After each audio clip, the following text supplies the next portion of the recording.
Marcos capítulo 10 y vamos a leer los versículos 17 al 31. Cuando salía para seguir su camino, vino uno corriendo y arrodillándose delante de él le preguntó: Maestro bueno, ¿qué haré para heredar la vida eterna? Jesús le dijo: ¿por qué me llamas bueno? Nadie es bueno, sino solo uno, Dios. Tú sabes los mandamientos: no mates, no cometas adulterio, no hurtes, no des falso testimonio, no defraudes, honra a tu padre y a tu madre. Y él le dijo: Maestro, todo esto lo he guardado desde mi juventud. Jesús, mirándolo, lo amó y le dijo: una cosa te falta, ve y vende cuanto tienes y da a los pobres y tendrás tesoros en el cielo, y ven y sígueme. Pero él, afligido por estas palabras, se fue triste porque era dueño de muchos bienes. Jesús, mirando en derredor, dijo a sus discípulos: qué difícil será para los que tienen riquezas entrar en el reino de Dios. Y los discípulos se asombraron de sus palabras, pero Jesús, respondiendo de nuevo, les dijo: hijos, qué difícil es entrar en el reino de Dios. Es más fácil que un camello pase por el ojo de una aguja que el que un rico entre en el reino de Dios. Ellos se asombraron aún más, diciendo entre sí: ¿y quién podrá salvarse? Mirándolos, Jesús dijo: para los hombres es imposible, pero no para Dios, porque todas las cosas son posibles para Dios. Entonces Pedro comenzó a decirle: he aquí, nosotros lo hemos dejado todo y te hemos seguido. Jesús dijo: en verdad os digo, no hay nadie que haya dejado casa o hermanos o hermanas o padre o madre o hijos o tierras por causa de mí y por causa del evangelio, que no reciba 100 veces más ahora en este tiempo casas y hermanos y hermanas y madres e hijos y tierras, junto con persecuciones, y en el siglo venidero la vida eterna. Pero muchos primeros serán últimos y los últimos primero. Si hay algo seguro en la vida, es que todos vamos a morir algún día. No sabemos cuándo será, no sabemos en qué circunstancia, pero sí sabemos que la muerte es inevitable. Esto es tan tormentoso que muchas personas prefieren no pensar en eso. Hace unos años atrás salió publicada la noticia de que un grupo de médicos estaba tratando de reducir la tasa de mortalidad. Yo no sé exactamente a qué se referían, porque lo cierto es que la tasa de mortalidad no puede ser reducida. Es de un 100%. Todo el que nace en este mundo morirá. El filósofo y matemático francés Blaise Pascal lo dijo de una manera bastante sombría, pero muy realista. Él decía en uno de sus pensamientos: imaginemos a unos cuantos hombres encadenados y todos ellos condenados a muerte, varios de los cuales son degollados cada día a la vista de los demás, que ven su propia condición en la de sus semejantes y mirándose unos a otros con dolor y sin esperanza aguardan su turno. Esta es la imagen de la condición humana, dice Pascal. Eso no suena muy atractivo, pero es muy realista. Por eso el poeta inglés John Donne dijo aquella famosa frase que luego Hemingway usó en una de sus novelas: no preguntes por quién doblan las campanas doblan por ti. No preguntes por quién doblan las campanas. En los pueblos antes tocaban las campanas cuando había un funeral. Dicen: no preguntes por quién están doblando hoy las campanas doblan por ti. Cada segundo mueren miles de personas y cada una de esas muertes es un aviso de lo que nos espera a cada uno de nosotros, tarde o temprano. Y aunque yo sé que muchos pretenden vivir como si esta vida presente fuera todo lo que hay Lo cierto es que Dios puso eternidad en nuestro corazón. Dios puso eternidad en nuestro corazón. Es por eso que el hombre es un religioso incurable. El hombre, aún el ateo, el hombre es un religioso incurable. Algo en nuestro interior nos dice que la muerte no es el punto final de nuestra existencia. Hay algo que debemos hacer para prepararnos adecuadamente para enfrentar ese momento cuando llegue. Ahora la pregunta es, ¿cómo podemos estar seguros de que estamos haciendo todo lo que debemos hacer para dar ese viaje del que no hay retorno? ¿Cómo podemos estar seguros de que estamos haciendo todo lo que debemos hacer? Esa fue la inquietud del joven rico. Esa fue la inquietud de este hombre que vino a Jesús y que vamos a estudiar en esta mañana, como les decía, continuando con nuestra serie consecutiva de exposiciones en el Evangelio de Marcos. El Señor había estado por un tiempo en la región llamada Perea, como vimos hace 2 domingos atrás, al otro lado del Jordán, pero ahora se dirige hacia la ciudad de Jerusalén. Eso lo vemos en el versículo 32. Y unos pocos meses más tarde, en la ciudad de Jerusalén, Jesús sería juzgado, Jesús sería condenado a la muerte. Así que nosotros estamos aquí al principio del fin del ministerio de nuestro Señor Jesucristo, cuando de repente llega este joven, que aparentemente está muy turbado por el estado de su alma delante de Dios. Lean una vez más versículo 17. Cuando salía para seguir su camino, vino uno corriendo y arrodillándose delante de él le preguntó: Maestro bueno, ¿qué haré para heredar la vida eterna? Un joven rico, dice Marcos. Lucas, en el relato paralelo, nos dice que este hombre era muy rico y que era un hombre prominente. De hecho, la palabra que Lucas usa es gobernante. Este hombre era un personaje en el pueblo de Israel. Probablemente era miembro del Sanedrín, una de las instituciones más emblemáticas, más prestigiosas de la nación de Israel en los días de Jesús. Así que este individuo había tenido bastante éxito en la vida. Era joven, era rico, era influyente, y por si todo esto fuera poco, era una persona bastante moral, era una persona religiosa, como vemos en el resto de la historia. Por eso alguien decía que este es el tipo de joven que todo padre quisiera para su hija. Sin embargo, la historia revela que este joven tenía una inquietud tan grande en su corazón que Marcos nos dice que él vino corriendo al Señor Jesucristo. Hay detalles aquí que no debemos pasar por alto. En el tiempo de Jesús, la gente de prestigio no corría. Eso estaba fuera de la ética social. Pero este joven estaba tan inquieto que viene corriendo delante del Señor y dice que hincando las rodillas delante de él le preguntó: Maestro bueno, ¿qué haré para heredar la vida eterna? ¿Qué pregunta?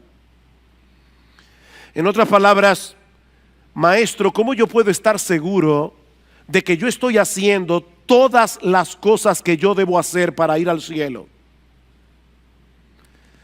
Lo tenía casi todo, pero había una duda en su corazón que no lo dejaba vivir en paz.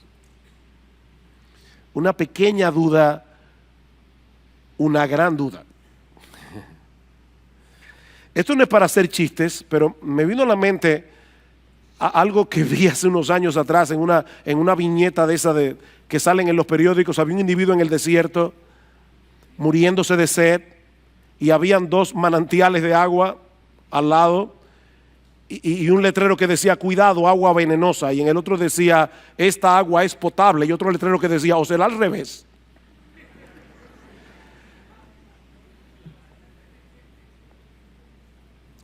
Señor, yo estoy haciendo todo lo que yo creo que debo hacer, pero yo no estoy seguro si no me hace falta algo más.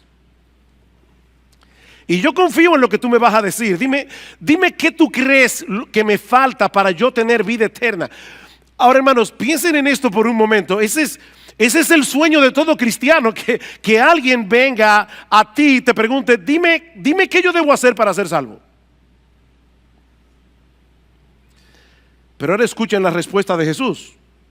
Versículo 18. Jesús le dijo, ¿por qué me llamas bueno? Nadie es bueno, sino solo uno, Dios. Si hay algo que esta historia nos enseña incidentalmente, es que el método evangelístico del Señor Jesucristo era muy diferente al de muchos evangélicos en el día de hoy. Yo estoy seguro que si este joven hubiera ido delante de algunos evangélicos, muchos evangélicos que yo conozco, dime qué yo debo hacer para heredar la vida eterna, rápidamente le hubieran dicho, ora conmigo la oración del pecador. O pídele a Jesús que entre en tu corazón. Yo no he visto una frase más abstracta que esa. Yo no sé cómo hacer eso. Que le pida a Jesús que entre en mi corazón. De paso, déjenme decirles algo, mis amados hermanos, nunca le digan eso a un inconverso. Esa frase no tiene ningún sentido. Esa frase no aparece en el Nuevo Testamento, los apóstoles nunca la dijeron. La salvación no viene simplemente porque tú invites a Jesús a entrar en tu corazón. De hecho, es tan extraña esta historia porque Cristo pudo haberle dicho, ¿qué te falta? Creer en mí. Señor, ¿qué me hace falta para heredar la vida eterna? Cristo pudo haberle dicho, oh, que creas en mí. Y sería la respuesta correcta, pero el Señor sabía que este joven tenía un concepto tan equivocado acerca de sí mismo que él no estaba preparado para recibir esa respuesta. No todavía. ¿Saben que el concepto que mucha gente tiene de sí misma es que son personas buenas que a veces hacen cosas malas? El concepto bíblico es al revés. Nosotros somos personas malas que por la gracia común de Dios a veces hacemos cosas buenas. Pero ese es el concepto que este hombre tenía. Yo soy una persona buena, solo quiero saber qué más me falta. Si tú le dices a una persona como esta que reciba a Cristo en su corazón, probablemente va a pensar dentro de sí mismo, por supuesto, ¿por qué no? ¿Es eso lo que me falta? Es bueno tener a Cristo. Eso añadiría bondad a mi bondad, ¿verdad? De ahí la extraña respuesta de Jesús en el versículo 18. ¿Por qué tú me llamas bueno? En otras palabras, tú vienes a mí como si yo fuera un maestro común y corriente. Tú vienes a mí como si yo fuera un hombre, igual que tú, solo que con más sabiduría que tú. Ahora, si eso es lo que tú piensas de mí, ¿por qué me llamas bueno? Porque en el mundo entero hay una sola persona que merece ese calificativo y no eres tú, es Dios. Hay uno solo que es bueno. Jesús no está ni negando ni afirmando que Él sea Dios en este pasaje. Ese no es el foco primario de atención aquí. Él simplemente quiere hacerle ver a este joven lo equivocado que él estaba cuando él creía de sí mismo que él era bueno. Porque lo cierto es que en el mundo entero no hay nadie, absolutamente nadie, que sea bueno. Dice Pablo en Romanos capítulo 3 versículo 10, todos se desviaron, a una se hicieron inútiles todos, no hay quien haga lo bueno, no hay ni siquiera uno. Y sí, yo sé que hay personas que son relativamente buenas y son relativamente buenas en comparación con otros seres humanos que son peores. Pero si tú te comparas con el estándar de santidad de Dios, si tú te comparas con la santidad del mismo Dios, con el carácter de Dios, te vas a dar cuenta que tú no eres bueno. No hay nadie que llene esa medida, aunque algunos crean que sí, como es el caso del joven rico, versículo 19. Oigan lo que le dice el Señor. Oh, ¿tú quieres saber qué tú debes hacer para heredar la vida eterna? ¿Tú sabes los mandamientos? No mates, no cometas adulterio, no hurtes, no des falso testimonio, no defraudes, honra a tu padre y a tu madre. ¿Tú quieres hacer algo para salvarte? Mira los mandamientos, cúmplelos y vivirás. Ahora, pregunta, ¿está enseñando Jesús aquí en este pasaje que la salvación es por obras, que la salvación es por obedecer los 10 mandamientos? Por supuesto que no. De hecho, no voy a entrar en esto ahora, pero si ustedes van al capítulo 18 de Lucas, que es donde está el texto paralelo de Marcos capítulo 10, verán que Inmediatamente antes de este relato encontramos la parábola del fariseo y el publicano. O sea que esa parábola está en el trasfondo de esta historia. Jesús dice: dos hombres subieron al templo a orar, uno era fariseo, el otro era publicano. El fariseo oraba consigo mismo y le decía a Dios: yo te doy gracias porque yo no soy como los otros hombres. Yo no soy adúltero, yo no soy avaro, yo doy diezmos de todo lo que gano, yo vengo al templo todos los sábados. Gracias, Señor, la verdad es que te pasaste conmigo. Y el fariseo le dice: yo no soy ni siquiera como este publicano, este cobrador de impuestos. Y el publicano se daba golpe en el pecho, se estaba lejos, diciendo: Dios, sé propicio a mí pecador. Y Cristo dice: este publicano descendió a su casa justificado antes que el otro, el fariseo, porque el que se humilla será enaltecido, el que se enaltece será humillado. Así que esta historia está en el trasfondo de esa parábola. No, Cristo no le está enseñando al joven rico que debía salvarse guardando los mandamientos. Lo que Él quiere hacerle ver a este joven es que es imposible para el hombre salvarse a través de su obediencia. La Biblia dice que uno de los propósitos por los cuales Dios reveló su ley es para que nosotros podamos evaluarnos objetivamente, mirarnos en ese espejo y ver lo lejos que nosotros estamos de llenar esa medida. Imagínate que el mandamiento más importante de la ley es: amarás al Señor tu Dios con todo tu corazón, con toda tu alma, con toda tu mente, con todas tus fuerzas. Y eso no lo hace nadie ni por un segundo. Y el otro es semejante: ama a tu prójimo como a ti mismo. Ama a tu prójimo con la misma intensidad, con la misma energía, con la misma pasión con la que tú te amas a ti mismo. Dime, ¿tú guardas los mandamientos? Pablo dice en Romanos capítulo 3 versículo 20 que es por medio de la ley que viene el conocimiento del pecado. El problema es que este joven no entendía del todo el alcance de la ley. Por eso le dice al Señor en el versículo 20: Maestro, todo esto lo he guardado desde mi juventud. Wow. Bueno, si esa es la medida, tengo mis papeles en reglas. En el relato paralelo, en el Evangelio de Mateo, se incluye esta última pregunta: ¿qué más me falta? Eso es interesante. Él estaba bastante seguro de su propia bondad, pero había un elemento de duda en su corazón. ¿Qué más me falta? Ese es el problema de aquellos que pretenden salvarse haciendo cosas buenas. No hay forma de saber con toda certeza de que estás haciendo lo suficiente. ¿Me hace falta algo más, maestro? Jesús, versículo 21, mirándolo, lo amó y le dijo: una cosa te falta. Ve y vende cuanto tienes, dalo a los pobres, y ven y sígueme, y tendrás tesoro en el cielo. Una cosa te hace falta. Hermanos, ¿qué reacción la de Cristo? Esto fue leccionador para mí. Jesús no reaccionó airado diciéndole: pero qué mentiroso y soberbio eres.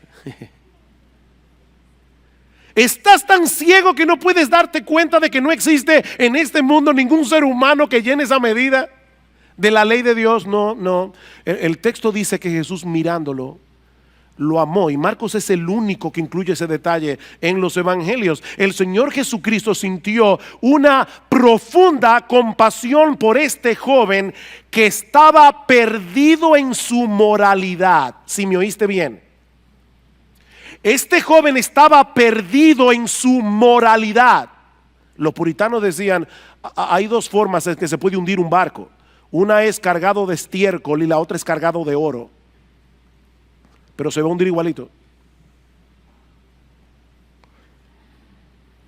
Mi amigo, nadie puede salvarse guardando los mandamientos. Pablo dice en Gálatas capítulo 3 versículo 10 que todos los que dependen de las obras de la ley para salvarse están bajo maldición, están bajo la maldición de Dios. Si tú estás dependiendo de las obras de la ley, de guardar los mandamientos, Pablo dice, no yo, Pablo dice en la Biblia, estás bajo la maldición de Dios. Pues escrito está, y ahora Pablo cita Deuteronomio, maldito todo aquel que no permaneciere en todas las cosas escritas en el libro de la ley para hacerlas. Cada vez que nosotros pecamos, estamos violando la ley como un todo, no simplemente estamos violando uno de sus acápites. Bueno, fue una mentirita. No, es que el problema con esa mentirita es que ya tú rompiste la ley, tú violaste la ley, y esa ley es un reflejo del carácter de Dios. Ese es el problema. La ley es un reflejo del carácter de Dios, de manera que cada pecado es un atentado contra el carácter santo de Dios. Por eso dice Santiago capítulo 2 versículo 10, cualquiera que guardare toda la ley, si eso fuera posible, pero ofendiere en un punto, se hace culpable de todos. Mi amigo, si tú te quieres salvar por tu obediencia, tendrás que obedecer todos y cada uno de los mandamientos de la Biblia todos los días de tu vida. Y si tú eres honesto contigo mismo, seguramente ya debes haberte dado cuenta de que eso es imposible. Y eso es precisamente lo que Cristo quiere hacerle ver a este joven rico, porque lo amó. Porque lo amó. No fue con una actitud de cinismo que el Señor trató con este joven. Y hermanos de iglesia bíblica del Señor Jesucristo, cuídense de eso. Uno puede ver a una persona moralista y tratarla con desprecio. Así como hay personas que tratan a las prostitutas, a los ladrones con desprecio, hay personas que tratan a los moralistas con desprecio. Cristo no hizo eso. Cristo sintió compasión por este joven, una profunda compasión. Y le dice, joven, solo te hace falta una cosa. Vende todo lo que tienes, dáselo a los pobres y sígueme a mí. Ahora, hermanos, y esto es crucial. Por fin, ¿cuántas cosas le faltaba a este joven? ¿3 o una? Porque él dice, una cosa te hace falta. Vende todo lo que tienes, dáselo a los pobres y ven y sígueme. Entonces, ¿qué era lo que le faltaba? Lo que le faltaba era seguir a Cristo. Fíjense, el punto aquí no es que por vender sus bienes y entregar la ganancia a los pobres, este joven iba a ir al cielo como recompensa, sino por seguir a Jesús. Ahora, vender todo lo que tenía y entregarlo a los pobres iba a ser la evidencia de que él había removido el ídolo de su corazón, el ídolo que él le había hecho a las riquezas, para hacer de Cristo el único objeto de su adoración, el único objeto de satisfacción, el único objeto de su deleite. Esa era la evidencia. Mientras dependas de otras cosas para tu felicidad, mientras dependas de otras cosas para encontrar satisfacción en la vida, mientras haya otras cosas aparte de Cristo en la que tú estés descansando tu identidad, es imposible que puedas creer aunque tú digas que crees. Esto es serio. Es muy fácil decir que creemos en Cristo, pero es otra cosa muy distinta mostrar esa confianza dependiendo únicamente de Él y encontrando toda nuestra satisfacción únicamente en Él.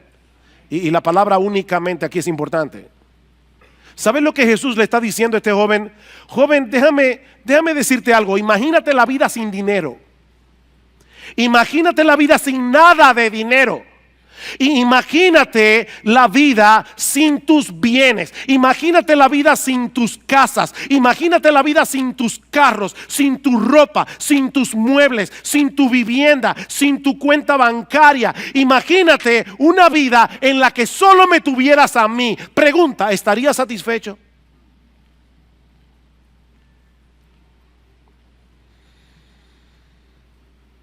¿Saben lo que Jesús está haciendo aquí? Es una cirugía de corazón abierto. Eso es lo que Jesús está haciendo aquí. Es una cirugía de corazón abierto. Cristo está metiendo el bisturí lo más profundo que Él pueda para tocar el nervio central de la idolatría de ese joven. ¿Saben cuántas personas hay en el mundo que creen, pero en realidad no creen? O sea, personas que tienen a Cristo como un adorno más. Es un adorno en el contexto de su vida decente, en el contexto de su vida religiosa, pero Cristo no es su todo. Y déjame decirte algo, mi amigo, si Cristo no es todo para ti, Él no es nada para ti. Cristo no es un adorno. Es por eso que Jesús dice en Lucas capítulo 14 versículo 33 que el que no renuncia a todo lo que posee no puede ser su discípulo. Punto. El que no renuncia a todo lo que posee no puede ser mi discípulo. Es imposible seguir aferrado a todas esas cosas y al mismo tiempo tratar de aferrarte a Jesús. Eso no se puede. Tienes que soltar todo lo demás antes de que puedas aferrarte a Él de todo corazón. Él no es un adorno religioso. Si no lo es todo, entonces no es nada. Pastor, ¿significa eso que todos los cristianos tienen que ser pobres? No. En la Biblia nosotros encontramos varios personajes que eran muy ricos y muy piadosos. Abraham era muy rico, Job era muy rico. Pero a la hora de la prueba ellos demostraron que Dios era su todo. Ustedes recuerdan cuando Dios le dijo a Abraham: Abraham, vete al monte Moría, llévate a tu hijo Isaac, a ese adolescente que habías esperado por más de 25 años y ofrécemelo a mí como un sacrificio. ¿Qué hizo Abraham? Fue al monte, al lugar donde Dios le dijo, e iba a degollar a su hijo. Y por supuesto Dios no se lo permitió. Pero Abraham demostró allí que él no idolatraba a su hijo. Dios era su todo, no su hijo.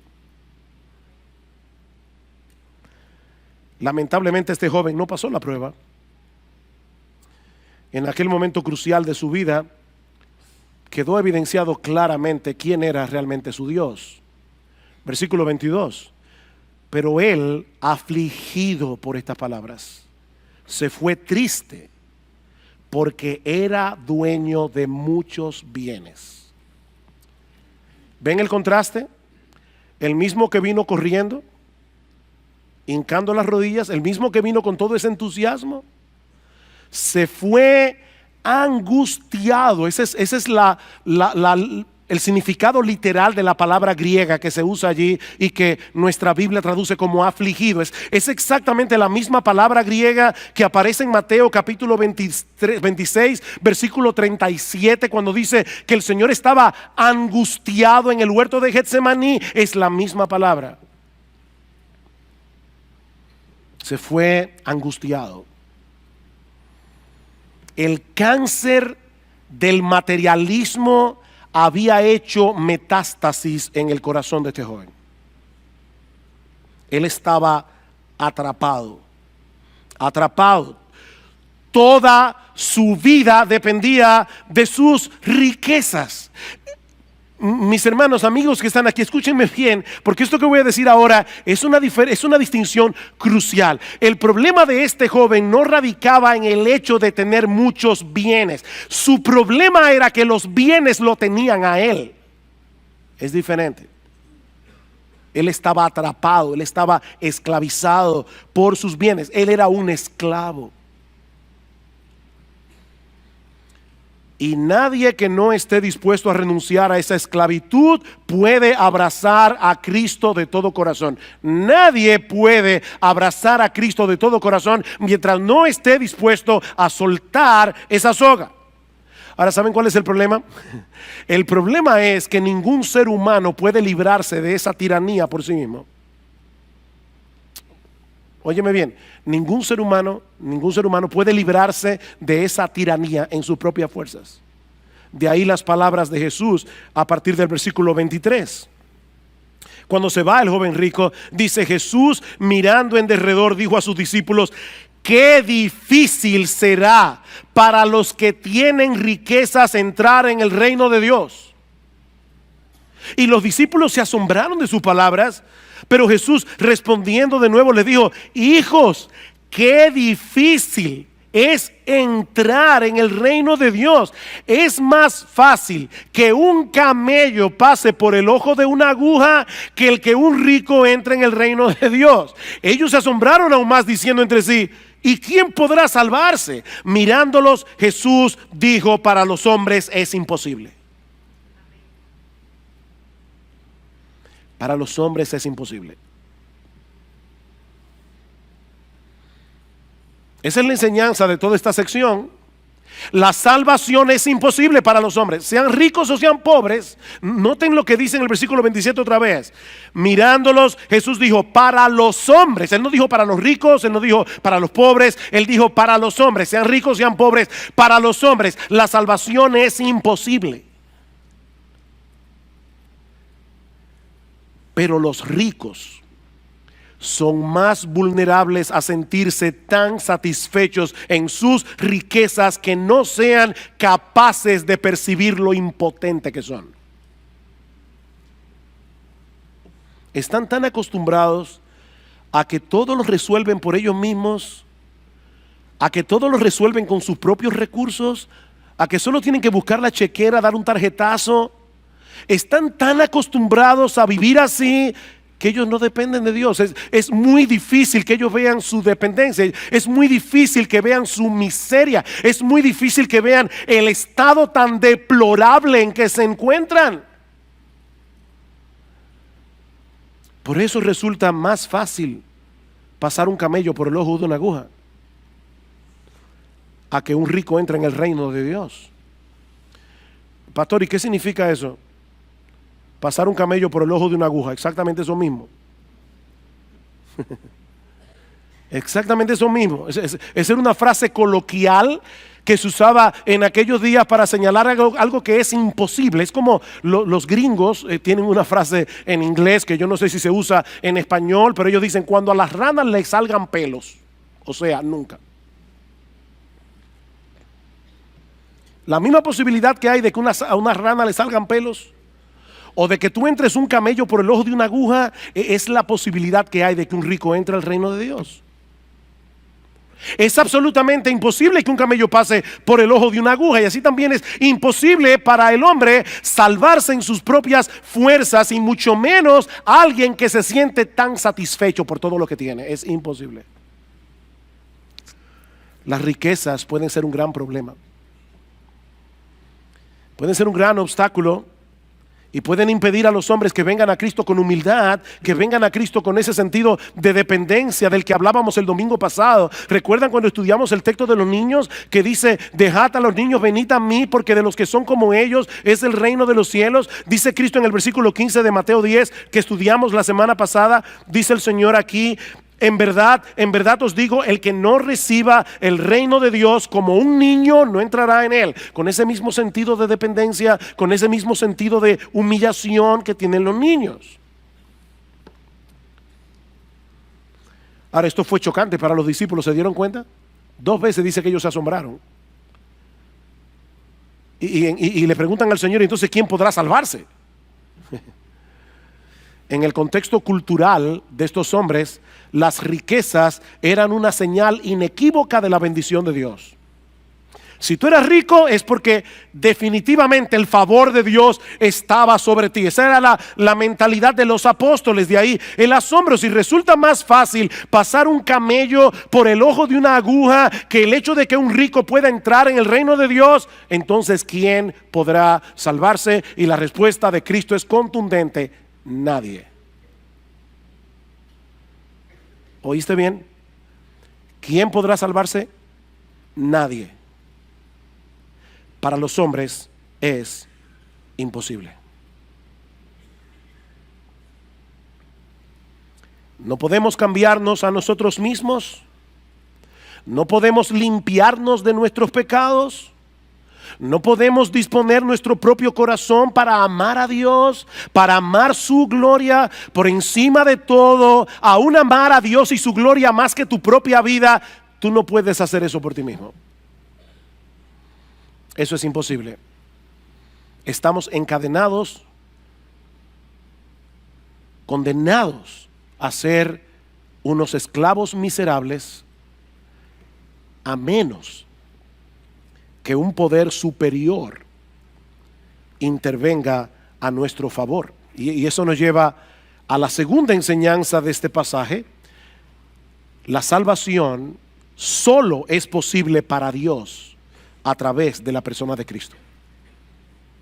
La salvación es imposible para los hombres, la salvación solo es posible para Dios. Vean una vez más el versículo 27. Mirándolos, Jesús dijo: para los hombres es imposible, pero no para Dios, porque todas las cosas son posibles para Dios. Hay esperanza para el hombre porque Dios es todopoderoso. Hay esperanza para el hombre porque Dios puede vencer la obstinación de tu corazón. Dios puede destruir nuestra idolatría. Y es extremadamente importante resaltar esto, porque así como hay muchas personas que creen que no necesitan a Cristo para ser salvos, hay otras personas que tampoco vienen a Cristo porque desconfían de sí mismos. Y yo he visto personas así. Yo no voy a poder vivir la vida cristiana, así que mejor ni lo intento. Yo no voy a poder. Eso es demasiado para mí. ¿Sabes cuál es la respuesta de la Biblia? Claro que no vas a poder.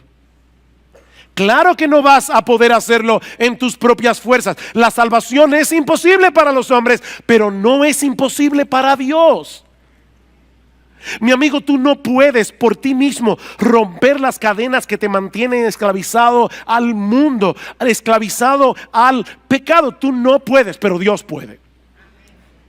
Y aun si tú vienes a Cristo en arrepentimiento y fe y te conviertes en cristiano, no vas a poder vivir la vida cristiana dependiendo de ti mismo. No vas a poder. Pero Dios es todopoderoso. Dios es todopoderoso y Él puede transformar el corazón de los hombres, como de hecho lo hizo con los apóstoles. Noten el versículo 28. Entonces Pedro, siempre Pedro, entonces Pedro comenzó a decirle: he aquí, nosotros lo hemos dejado todo y te hemos seguido. Honestamente, yo no sé qué había en la mente de Pedro. Yo no sé si él está diciendo: Señor, yo no entiendo, porque tú dices que nadie puede hacer eso, pero eso fue lo que nosotros hicimos. Nosotros lo hemos dejado todo y te hemos seguido. Yo no sé si Pedro, en un arrebato de orgullo, se estaba comparando aquí con el joven rico. Honestamente no lo sé. Y de paso, hermanos, yo no sé de verdad si Pedro aquí se estaba envaneciendo, pero cuidado tú, creyente, con envanecerte.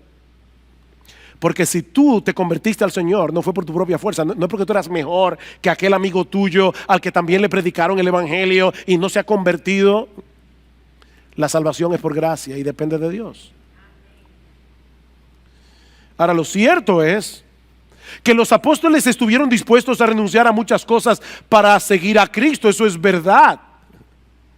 Y Cristo les dice, porque en el evangelio de Mateo se añade: ¿qué pues tendremos? O sea, Pedro dice: nosotros le hemos dejado todo, te hemos seguido, ¿qué pues tendremos? Y Jesús le dice en el versículo 29, Jesús dijo: en verdad os digo, no hay nadie que haya dejado casas o hermanos o hermanas o madre o padre o hijos o tierras por causa de mí y por causa del evangelio, que no reciba 100 veces más ahora en este tiempo casas y hermanos y hermanas y madres e hijos y tierras junto con persecuciones. Qué realista. Y en el siglo venidero, la vida eterna. Este es uno de los textos favoritos de los evangelistas de la prosperidad. Honestamente me da náuseas cada vez que yo oigo a una persona desde el púlpito diciéndole a una persona: ven a Cristo y todos tus problemas se van a solucionar, ven a Cristo y tú vas a ser rico y vas a tener una buena casa y vas a tener un mejor sueldo y vas a tener salud. Es una maravilla tener a Cristo. Eso es un mensaje diabólico, infernal y nauseabundo, porque eso no es verdad. No, yo no creo que eso sea lo que el Señor esté diciendo aquí. Más bien, yo creo que Él está reiterando lo que Él había dicho anteriormente, que es imposible seguirlo a Él sin estar dispuesto a renunciar a todo, incluyendo la familia. ¿Se dieron cuenta? Ninguno, vayan otra vez, no hay nadie que haya dejado casa, hermanos, hermanas, madres o padres o hijos o tierras por causa de mí, del evangelio. Aquí hay individuos que han tomado una decisión, la decisión de dejar todo atrás para seguir a Jesús, no importa las consecuencias. Y de paso, no es que el cristiano se vuelva un pesado con la familia, no es que el cristiano se olvide de la familia. No, lo que Cristo está diciendo, óyeme bien, es muy probable que si tú decides seguirme a mí, tu familia te aborrezca por causa de tu fe. Es muy probable que eso pase.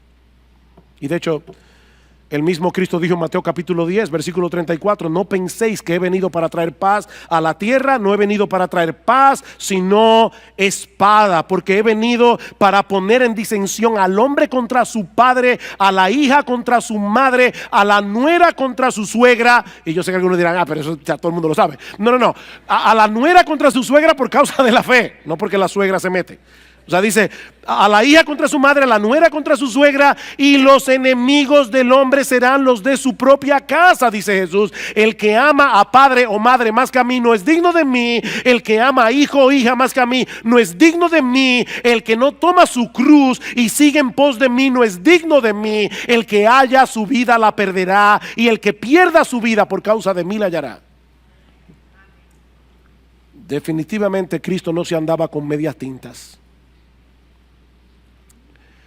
De nuevo, óyeme bien, le dice Jesús, conmigo es todo o nada. Yo no soy plato de segunda mesa, yo no soy un adorno religioso. Conmigo es todo o nada. Si yo no soy todo para ti, yo no soy nada para ti.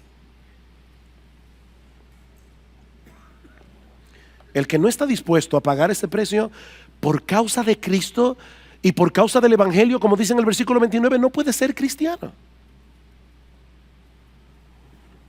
El problema es que todos nosotros somos demasiado débiles para hacer algo así, a menos que vengamos a Cristo en dependencia de Cristo. Tenemos que venir a Cristo en dependencia de Cristo. Para los hombres es imposible, pero hay esperanza para ti a pesar de tu impotencia, porque lo que es imposible para los hombres no es imposible para Dios. La salvación está disponible para toda clase de hombres, porque Dios es todopoderoso. Dios es todopoderoso, su poder no tiene límites, todas las cosas son posibles para Él, dice el Señor. Fue Dios el que proveyó el remedio a través de la persona y la obra de Cristo. Cristo murió en una cruz para pagar mi deuda delante del Padre. Es Dios el que abre nuestros ojos para que veamos la terrible condición en que nos encontramos, la necesidad que tenemos de ser salvos. Es Dios el que inclina nuestra voluntad para que abracemos por fe y de todo corazón lo que Cristo ofrece. Pero eres tú el que tienes que venir en dependencia de Él. La salvación es por gracia, dice Pablo en Efesios capítulo 2, por medio de la fe. Esto no de vosotros, dice la Biblia, es un don de Dios, es un regalo de Dios, no es por obras para que nadie se gloríe. Este es el punto focal del evangelio, la total impotencia del hombre contrastada con el absoluto poder de Dios. Hay salvación completa y gratuita por medio de la fe en la obra redentora de Cristo. Más adelante en el capítulo 10, versículo 45, dice el Señor, el Hijo del Hombre vino no para ser servido, sino para servir y para dar su vida en rescate por muchos. Él vino a morir en una cruz para dar su vida para rescatar pecadores.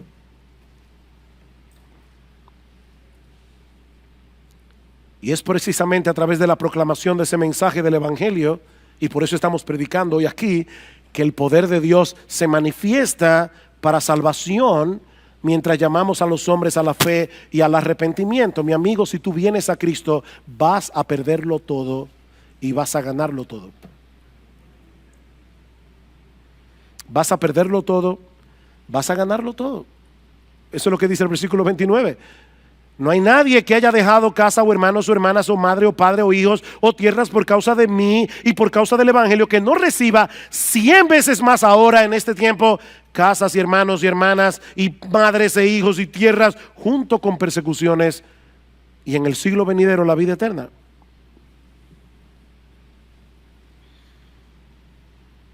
Lo que esto significa es que todos los cristianos serán ricos. No, yo creo que esta promesa implica dos cosas. Por un lado, que todos los creyentes vienen a formar parte de una gran familia que va a suplir por mucho lo que tú pierdas de tu familia terrenal. Eso es lo que Cristo está diciendo. Si hay algo que a mi esposa y a mí nos maravilla cada vez que viajamos a otros lugares, es que llegamos a un sitio nuevo, conocemos hermanos en Cristo que no conocíamos y al minuto ya somos familia. Y están dispuestos a servirnos, simplemente porque somos cristianos. Hay una familia de la fe en el mundo entero. Eso es impresionante. Pero por el otro lado, y esto que voy a decir ahora es